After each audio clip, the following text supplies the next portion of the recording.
Vlog शुरू करता हूँ मुफ्ती मुनीब के एक बयान से। वैसे पाकिस्तान के ऊपर जो बहुत बड़े बड़े मसाइल हैं ना, उनमें एक बड़ा मसला पाकिस्तान के ये मौलवी भी हैं। ये सरकारी मौलवी जिन्होंने हमेशा वो चूरन बेचा जो उन्हें फौजी एस्टेब्लिशमेंट ने कहा।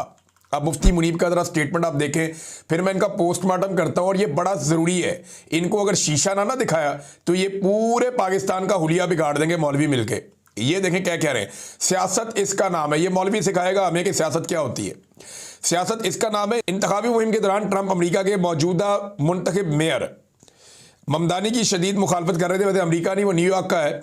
इन्हें कम्युनिस्ट करार दे रहे थे और ममदानी ट्रंप को फाशिस्ट करार दे रहे थे।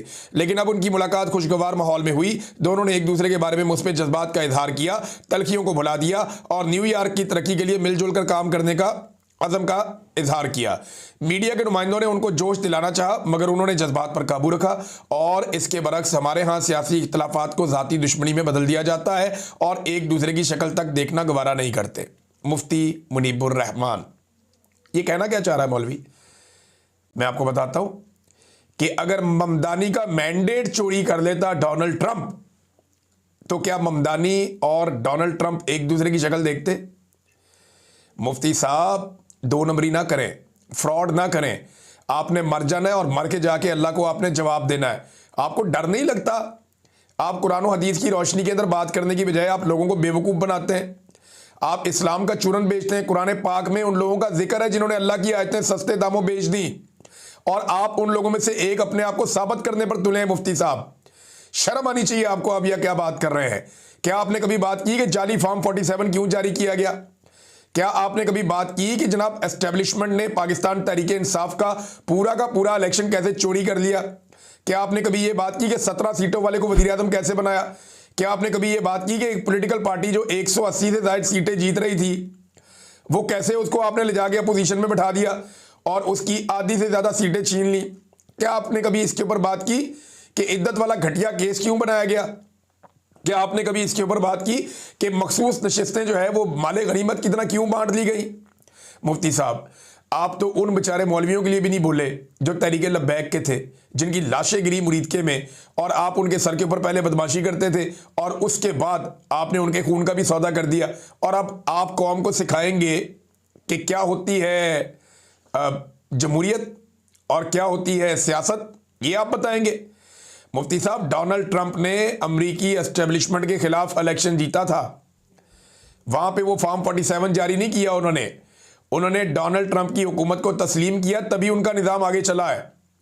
इसीलिए वो सुपर पावर है दुनिया की। पाकिस्तान में सबसे पहले आप एस्टेब्लिशमेंट को ये कहिए, आप सबसे पहले फील्ड मार्शल को कहिए कि वो अवाम के मैंडेट का एहतराम करें। आप उन्हें ये कहें कि जनाब अवाम ने जिसको वोट डाला आप उसको हुकूमत दें। सियासतदानों का मैंडेट छीन कर फिर आप कहते हैं जनाब सियासतदान आपस में बैठते क्यों नहीं, बात क्यों नहीं करते? सियासतदान तो सारे आपस में मिलकर बैठे हुए हैं। यानी जितने लोगों को मैंडेट चोरी करके दिया, पीपल्स पार्टी, PMLN, सारी जिंदगी लड़ते रहे, अब सारे इकट्ठे होकर बैठे हुए हैं। तो ये कौम को ना बेवकूफ़ बनाना बंद करें। कौम बेवकूफ़ नहीं है। आप लोगों की चालाकियां और होशियारियां कौम बड़ी अच्छी तरह आप जानती है। तो ये मुफ्ती मुनीब साहब को बताना बहुत ज़रूरी था कि सियासी मुखालफत अपनी जगह पे, सियासतदान हमेशा इकट्ठे हो जाते हैं अगर कोई तीसरा फरीक उनका मैंडेट चोरी ना करे और मुदाखलत ना करे। तो PTI के लोगों ने अभी थोड़े दिन पहले तमाम जितने भी मुख्तलिफ पॉलिटिकल पार्टीज हैं उन सबको बुलाकर जरगा किया, बल्कि PMLN का वहाँ पे सेक्रेटरी जनरल रखा। अब आप ताने दे रहे हैं बैठ के। ताने आप इसलिए दे रहे हैं कि आपको चाबी भरी जाती है मौलवी साहब एस्टेब्लिशमेंट की जानिब से, और आप वो चाबी आपको भरी जाती है तो आप चाबी की तरह चलना शुरू हो जाते हैं। जनाब बताएं ना, मैंडेट किसने चोरी किया? अमेरिका में मैंडेट चोरी नहीं हुआ, इसलिए तलखियां इतनी नहीं बढ़ी। यहां पे मिलिट्री एस्टेब्लिशमेंट ने मैंडेट चोरी कर लिया, इसलिए तलखियां बढ़ गई हैं। लिहाजा जो चीज आपको ना पता हो ना, या तो उसमें मुंह बंद रखा करें या तो उसके अंदर पंगे ना लिया करें। आपका ये काम ही नहीं है बात करने का, और जहां आपको बात करनी होती है वहां पे आप वैसे ही बात नहीं करते। आप बताएं ना कि ये जो इस्तिस्ना ले लिया आपके फील्ड मार्शल ने, क्या इसकी शरई और इस्लामी नुक्ता नज़र से कोई अहमियत या हैसियत है? आप बताएं ना, क्या ये इस्लामी है? क्या पाकिस्तान के आइन के अंदर ये जो चीज़ शामिल की गई है ताहयात इस्तिस्ना, क्या ये इस्लामी है? क्या ये शरई है? मुफ्ती मुनीब साहब इधर बोले ना आप, जो आपका एक डोमेन है जिसके अंदर आपको बात करनी है, उधर आपकी ज़ुबान डरती है बात करते हुए। तो मुफ्ती साहब आप बाद आ जाए, देखें हम आपको बड़ी इज्जत देना चाहते हैं, आपको साहब साहब कह के बुलाते हैं, लेकिन आपको लगता है इज्जत रास नहीं है, आप किस तरह के कामों में पड़ गए हैं। ये जो भी आपको कोई कैप्टन फोन करता है या मेजर फोन करता है, आप इससे हाथ जोड़ के माफी मांगे और देखें भाई मेरे से नहीं होता, मुझे अपने काम करने दो, अपने मामलात में रहने दो, और अपनी खिदमत हर जगह पे आप पेश ना कर दिया करें प्लेट में रख के कि जनाब ये मैं अपनी खिदमत पेश कर रहा हूं।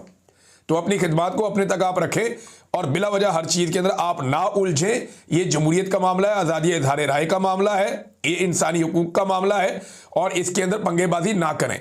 आपने इंतहाई घटिया किरदार अदा किया है इस मामले में एक मरतबा फिर। जब तक आप मैंडेट के एहतराम की बात नहीं करेंगे, जब तक आप मिलिट्री एस्टेब्लिशमेंट को उसके किरदार में वापस भेजने की बात नहीं करेंगे, जब तक आप इस्तिस्ना जो ताहयात है उसके ऊपर बात नहीं करेंगे। आप किस तरह के मौलवी हैं जो इद्दत के ऊपर बात नहीं करता, लाशें गिरी हुई हैं लोगों की मुरीद के में, उस पर आपने बात नहीं की। तो नाज़रीन बस इतना मेरे ख्याल में काफ़ी है।